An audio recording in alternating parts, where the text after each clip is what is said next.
नमस्कार दर्शकों, पंडित ज्योतिष चैनल में आप सभी का हार्दिक स्वागत है। आज मैं आपको नवरात्रि पर कलश विसर्जन कैसे करना है, क्या विधि है, चाहे चैत्र नवरात्र हो, चाहे शारदीय नवरात्र हो, चाहे गुप्त नवरात्र हो, सब नवरात्रों में विधि एक ही रहेगी।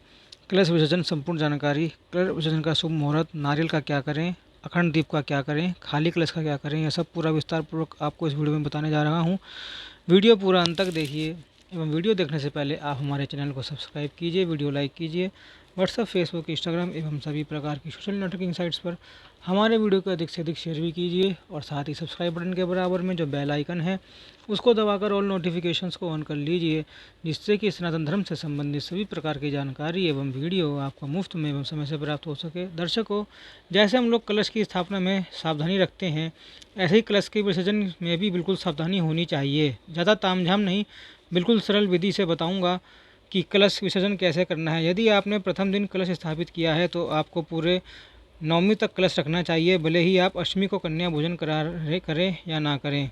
नवमी को क्यों ना करा रहे हो, नवमी को बिल्कुल आप हवन करवा के अष्टमी को हवन करवाइए, कन्या पूजा कराइए, लेकिन कलश आपको 9 दिन तक रखना है।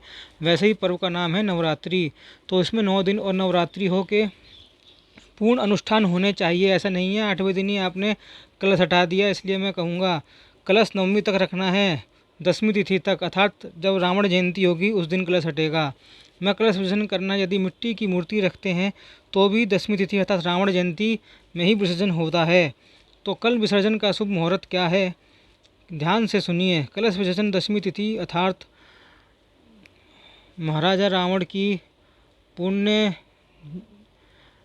अंत्येष्टि जन पर श्रावण नक्षत्र के अपराह्न काल में सबसे शुभ माना जाता है। कलश विसर्जन और मूर्ति विसर्जन यह दोनों के लिए मैं समान बता रहा हूँ। भारत के हर एक राज्य का अलग अलग समय है विसर्जन का। यदि ये नक्षत्र और योग की गणना करें तो अलग अलग समय निकल के आता है। कलश विसर्जन और दुर्गा विसर्जन का समय मैं आपको अभी बता देता हूँ। दिल्ली में दोपहर 1:02 से 3:12 तक है, आपको कलश विसर्जन करना है। महाराष्ट्र में दोपहर के 1:05 से 3:56 तक, उत्तर प्रदेश में 1:12 से 3:21 तक, बिहार में 12:45 से 3:05 तक, राजस्थान में 1:02 से 3:42 तक, पंजाब में 1:01 से 3:36 तक, मध्य प्रदेश में 1:10 से 3:37 तक, छत्तीसगढ़ में 1 से 3:12 तक, जम्मू में 12:05 से 3:43 तक, बंगाल में 12:33 से 2:53 तक, कर्नाटक में 1:07 से 3:40 तक और गुजरात में दोपहर के 1:06 से 3:56 तक। इसी समय के बीच में आपको कलश विसर्जन करना है। अपना ISN वाला आप वो देख लेना स्टैंडर्ड टाइम, उसके हिसाब से आप कलश विसर्जन कर देना मुहूर्त निकाल के। जितने मैंने बताया हो तो आप इसमें देख ही लेना। बिल्कुल ये शुभ मुहूर्त है, ग्रह नक्षत्र का योग बनकर मैंने आपको यह समय बताया है। यह हो गया, इसका आपका समय स्क्रीनशॉट ले लेना। स्क्रीनशॉट कैसे लेना है वो भी उपाय बता देता हूँ। आप जब वीडियो देखें तो सबटाइटल का लिंक खोल लेना, क्लिक कर देना, उस पर हिंदी वाला ऑप्शन क्लिक कर देना, तो सबटाइटल जो आएगा उसका स्क्रीनशॉट आप ले लेना। अब हम बात करेंगे विसर्जन कैसे किया जाए। आप 12 तारीख को सुबह 11 बजे से पहले हवन पूजन कन्या भोजन पूजन आदि करवा लेना। फिर आप वेट करना विसर्जन के समय आने तक का, ताकि उसके अंदर की हमें कलश विसर्जन करना है ना। शुभ मुहूर्त का समय होते ही हाथ में पुष्प और अक्षत लेकर आप यह मंत्र पढ़ना, गच्छ गच्छ सूर्यश्रेष्ठ स्वस्था परमेश्वरी पूजा आराधन काले च पुनरागमन्यच। अब यह मंत्र मुझे पता है, आपको नहीं पता होगा। जिनको आता है वो लोग पढ़ लें और जिनको नहीं आता वह स्क्रीनशॉट ले लें। इसी मंत्र का हिंदी अनुवाद भी कह देता हूँ, उसका भी स्क्रीनशॉट ले लेना। भगवान को मंत्र का अर्थ है कि हे जगत जननी माता, हे भवानी माता, आप अपने परम स्थान में पधारिए और पूजन के समय आप फिर से यहाँ पर आइएगा। देखिए मंत्र का अर्थ तो यही है, हिंदी में आप बोलेंगे तो भी चलेगा। अब देखिए मंत्र बोलते समय ऐसा मत सोचना कि माँ कहीं आकाश पाताल में चली जाएगी अथवा तो अपने किसी धाम में चली जाएगी, ऐसा क्यों सोचना। किसी लोक में चली जाएगी, ऐसा क्यों सोचना। माँ को कह देना कि माँ आप इस मंदिर से उठकर मेरे हृदय मंदिर में सदा के लिए बैठे रहो, आप इस मंदिर से उठकर मेरे हृदय मंदिर में पधारो, और माँ को अपने हृदय में ही कैद कर लेना। मंदिर का दरवाज़ा, अपने हृदय मंदिर का दरवाज़ा बाहर से बंद कर देना। माँ को दूर करना कौन चाहेगा बताइए। अब चलिए, यह तो प्रेम की बातें हो गई, अब हम अपने टॉपिक पर बात करते हैं, उल्लू सीधा करते हैं। तो आप मंत्र का अर्थ कहकर भी हाथ में जो लिया हुआ अक्षत और पुष्प है वो मूर्ति के ऊपर या फोटो रखा हो तो फोटो के ऊपर आप अक्षत पुष्प हल्का सा छाट देना, कलश के ऊपर भी छींट देना, और जो अखंड दिया जल रहा है उसके ऊपर भी तनिक छींट देना। वह जो अक्षत हमने हाथ में लिया है, फिर माँ की मूर्ति को थोड़ा सा अपने स्थान से हिला देना या खिसका देना, अपने स्थान से कलश को भी अपने स्थान से हल्का सा खिसका देना, और जो अखंड दिया जल रहा है उसको भी अपने स्थान से तनिक हिला देना। यह हो गया आपका विसर्जन, बिल्कुल ही सरल रीति रिवाज से। आप लोग समझ गए होंगे। आपको जो शुभ मुहूर्त बताया गया है उसी में आपको यह विसर्जन वाली विधि करनी है, बाकी अलग से कोई तामझाम वाली विधि नहीं करनी। बिल्कुल प्रेम पूर्वक आप यह विधि करिएगा। अब हमने छोटी सी मूर्ति रखी हो, मान लीजिए, या फोटो रखा हो, तो उसे आप जहाँ पर रखना चाहते हैं उचित स्थान पर आप वहाँ रख लीजिए, अथवा तो जो हम लोग नित्य पूजन करते हैं वहाँ पर आप लोग रख लीजिएगा। हाँ, जब आप लोग मूर्ति हटाएं, जहाँ पर आपने मूर्ति को लोग धरती पर मत रखिए। कोई भी जो चीज़ है हमने जो पूजा के स्थान पर चढ़ाई है वह आप धरती पर मत रखना, इस बात का आप लोग विशेष ध्यान रखना। और जो भी हमने जो चौका बनाया है माता के लिए उसके ऊपर कुछ भी द्रव्य हो, जैसे पानी, पैसे, रुपए हो, वह सब ऊपर केवल ब्राह्मण का ही अधिकार होता है, ब्राह्मण को ही आपको अर्पित करना है। और अगर ऐसा ना हो सके, अल्कसारा है, हमने यूपीआई पेमेंट का जुगाड़ एवं सब प्रकार की सुविधा कर रखी है, कमेंट बॉक्स और डिस्क्रिप्शन में मिल जाएगी, उस पर आप हमें पेमेंट कर सकते हैं, डोनेशन कर सकते हैं, कोई दिक्कत वाली बात नहीं है। और अथवा तो ब्राह्मण नहीं मिले तो आप गाय के लिए उपयोग कर लें, खाने की चीज़ दक्षिणा तो हमें दे देना। गाय के लिए कुछ चारा खरीद कर खिला देना। गाय को इस प्रकार से आप उन पैसे रुपयों का द्रव्य का उपयोग करना। आप देखिए, जो उस चौकी के ऊपर अनाज गिरा होगा तो उसे एकत्रित कर लेना और उसे चिड़िया और पक्षियों को डाल देना। अखंड दिया जो जल रहा है उसका मैं आगे बताऊंगा, पहले से थोड़ा सा भी बता देता हूँ। अखंड दिया जल रहा है, यदि आप उस दिए को कंटिन्यू रखना चाहते हैं तो कोई बात नहीं, आप जला सकते हैं। यदि उसमें आपने तेल डाला है तो तेल ही डालिए, घी डाला है तो उसके अंदर घी डालकर आप कंटिन्यू रखिएगा। शास्त्रों में बिल्कुल मना है कि घी और तेल मिक्स करके डाला जाए दिए में। खैर, अब मैं ये अलग टॉपिक है, मैंने आपको बता दिया है कि आप केवल तेल डाल रहे हैं तो तेल डालना, यदि घी डालने हैं तो घी डालना। यदि मान लीजिए आपको अखंड दिया कंटिन्यू नहीं रखना है तो आप उसमें हाथ से या मुंह से किसी भी प्रकार से उस दिए को बुझाना मत, दिए को खुद बुझने देना। उसके अंदर तेल या घी जो भी आप डालते हैं वे बंद कर देना, तो ऑटोमेटिक वे दिया जब तेल या ख़त्म हो जाएगा तो अपने आप संपूर्ण हो जाएगा, बुझ जाएगा। अब दिए का आगे भी काम है, मैं बताता हूँ। अब देखिए, जो कलश हमारे चौके के ऊपर है उस कलश को हम लोग दोनों हाथ से पकड़ेंगे और उठाकर किसी दूसरे स्थान पर रखेंगे। या तो आप किसी बर्तन में रखिएगा या तो कपड़े के ऊपर, धरती के ऊपर नहीं रखना, ठीक है, क्योंकि हमको आदर सम्मान करना है। जिस आदर से हमने कलश को स्थापित किया उसी आदर से हम लोग विसर्जन भी करेंगे। कलश को हमने हटा लिया तो नीचे से ज्वारे बचे हैं, ज्वारा बर्तन मिट्टी के 3 चीज़ें बची हैं, तो ज्वारे को आप 2-3 उखाड़ लेना। ज्वारे को आप अपने कान पर लगा लेना। 2-3 ज्वारे उखाड़ कर पूजा के स्थान पर रख सकते हैं।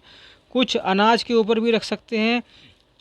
आपके रसोई घर में भी अनाज हो, चावल हो आदि हो तो आप उसके ऊपर भी रख लें, जाकर रख लेना। कुछ आप तिजोरी में भी रख देना, जहाँ पैसे हो, धन रुपये हो, वहाँ पर इन ज्वारों को रख देना। और जो ज्वार बच जाए तो उसे जल में प्रवाहित कर देना। अब देखिए, एक बात ध्यान रखिएगा, जो भी फूल होता है और ये ज्वारे मैंने बताए, इसमें नदियाँ दूषित नहीं होती हैं, ये प्राकृतिक चीज़ें हैं। हाँ, हम लोग प्लास्टिक ना डालें, व्यर्थ का कचरा ना डालें नदी में, इस बात का आप लोग ध्यान रखें। नदियाँ तालाब में हम प्राकृतिक चीज़ों को विकृत की ओर ना ले जाएं। प्रकृति की सुरक्षा हमारी सुरक्षा है, इस बात का हम लोग ध्यान रखें तो विशेष लाभ होगा। अब देखिए, जो मिट्टी से बच जाएगी ज्वारे वाली मिट्टी, उसे आप किसी अच्छे गार्डन में जहाँ पर पहले लगे अथवा तो खोद के उसे डाल देना, अथवा तो गमले में आप उपयोग करना चाहे तो इस मिट्टी को उपयोग कर लेना। तो कहीं ऐसी जगह डालना जहाँ पर पैर कभी ना पड़े। कुछ दिनों तक जो पात्र हमने रखा है इसमें ज्वारे हो गए हैं, यदि ये किसी धातु का है तो आप उसे धो माँज कर रख लेना, दोबारा यूज हो जाएगा, अगली बार इसे उपयोग में ले लेना। यदि मिट्टी का है तो उस मिट्टी को हम लोग दोबारा उपयोग नहीं कर सकते। मिट्टी के बर्तन को तो आप बर्तन में आप पानी भर के छत पर रख सकते हैं, चिड़िया वगैरह आदि पानी पिएगी, उनके लिए उपयोग हो जाएगा। पूजा में उपयोग नहीं करना है, बाकी आप जहाँ उपयोग करना चाहे उपयोग कर सकते हैं। अब जो कलश हमने उठाकर दूसरी जगह रखा, दोनों हाथ से उठाकर हमने रखा था, तो उसके ऊपर हमने पूर्ण पात्र रखा होगा। पूर्ण पात्र क्या होता है? एक प्लेट होता है, उसके अंदर अनाज भरा होता है और उसके ऊपर नारियल रखा होता है। तो पूर्ण पात्र सहित नारियल को आप उठा लेना और अलग रखना, यह भी धरती पर नहीं रखना है, समझ गए? इसे ध्यान देना। फिर क्या करना है आपको? यदि नारियल के ऊपर लाल कपड़ा या बचोट लपेटा हुआ है या चुन्नी लपेटी हुई है तो यह आप पूजा में उपयोग करना चाहते हैं चुनरी तो उपयोग कर सकते हैं, अथवा तो किसी ब्राह्मण को मंदिर में आप यह दान कर देना, दक्षिणा के साथ करना। लाल कपड़ा भी, अब जो नारियल है उसे जो घर में बुजुर्ग महिला हो वह अपना आंचल फैलाए और उसके अंदर नारियल आपको दे देना, यह प्रसाद रूप में। यह लक्ष्मी जी का प्रतीक है। नारियल इसलिए इसे श्रीफल कहते हैं, ठीक है, इसको फोड़कर नहीं खाना चाहिए। ये 9 दिनों तक रिचार्ज हुआ नारियल है, जो दैविक प्रकृति है तो उसके ऊपर आकर केंद्रित हुई है। तो इसको यदि आप फोड़कर खा लेंगे तो आपको हाथ कुछ नहीं लगेगा, आप रीति रह जाएंगे। और आप क्या करना है कि इस नारियल को लाल कपड़े में बांधकर घर के उत्तर पूर्व दिशा में इसे लटका सकते हैं, यानी ईशान कोण में आप इसे लटका सकते हैं। यदि यह नहीं कर सकते तो आप इसे लाल कपड़े में लपेटकर, जो कपड़ा आपने यूज किया होगा बजोट कलश के ऊपर लपेटकर, उसी कपड़े को आप उपयोग कर सकते हैं। उसी कपड़े से लपेटकर आप तिजोरी में रख लेना, तिजोरी में भी रख सकते हैं अथवा तो पूजा के स्थान पर रखना। यदि पहले से ही नारियल हो अथवा तो हमने पहले से घर में कोई नारियल लटका रखा हो तो उस पुराने नारियल को उठाकर आप जल प्रवाहित कर देना, या जल प्रवाहित की व्यवस्था ना हो तो पीपल के नीचे या जो पंच वृक्ष बड़े यहाँ होते हैं जैसे बड़, नीम, पीपल, इनके नीचे रख देना। इस नए वाले नारियल को आप लोग रख लेना। इतना आ गया, अब आपको बात समझ में आ गई। लोग फोड़कर खा जाते हैं, दुष्ट लोग होते हैं। अष्टमी को ही कई लोग फोड़ देते हैं, नवमी को ही कई लोग फोड़ देते हैं, अपना भाग्य फोड़ देते हैं। इससे क्या मिल जाएगा आपका? आप उपयोग कीजिए। यह रिचार्ज चिवन नारियल है, कलश में समस्त देवी देवताओं का वास होता है और यह भी श्री का प्रतीक है, लक्ष्मी जी का प्रतीक है। ये नारियल आपके घर में रहेगा तो घर में उत्तर उत्तर बढ़ोतरी होती रहेगी आपकी। यदि आप इतना भी नहीं कर सकते हैं कि आपको नारियल घर में नहीं रखना है तो कोई बात नहीं, आप इसे मंदिर में दान कर दीजिए अथवा तो इसका जल प्रवाह या पेड़ों के नीचे प्रवाह कर दीजिए, लेकिन फोड़िएगा मत, यह मेरा आग्रह है। बताना मेरा काम है, बाकी आपकी मर्जी, अपने सर पे फोड़ लेना। देखिए, जो नारियल के ऊपर कलावा लपेटा होगा, यदि आप घर पर रख रहे हैं तो आप उसके साथ ही रख सकते हैं। जो कलश के ऊपर जो कलावा लपेटा होगा उस कलश के ऊपर भी कलावा आप बंधे रहने दीजिए। देखिए, उसे खोलिएगा नहीं। अब जो कलश के अंदर जो पानी है और उसके अंदर आम का पत्ता होगा या अशोक का पत्ता होगा तो उस पत्ते से आप संपूर्ण घर में जल छिड़किएगा। जो जल बचा है कलश में उसकी बात मैं कर रहा हूँ, उसी पत्ते से वह जल आपको पूरे घर में छिड़कना है।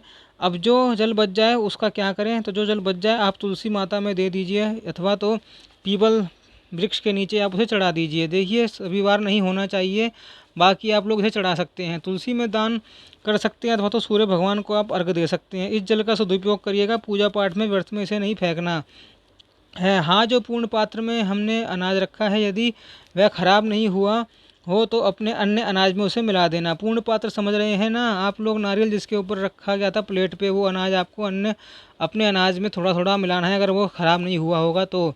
बाकी जो अनाज बच जाए आपको पक्षी को खिला देना है। अब जो कलश खाली हुआ, हमने जो जल छांट दिया, छीड़ दिया अपने घर में, अपने कलश को आप लोग अच्छी तरह से खाली कर लेना। यदि आपका कलश मिट्टी का रखा है तो आप कलश को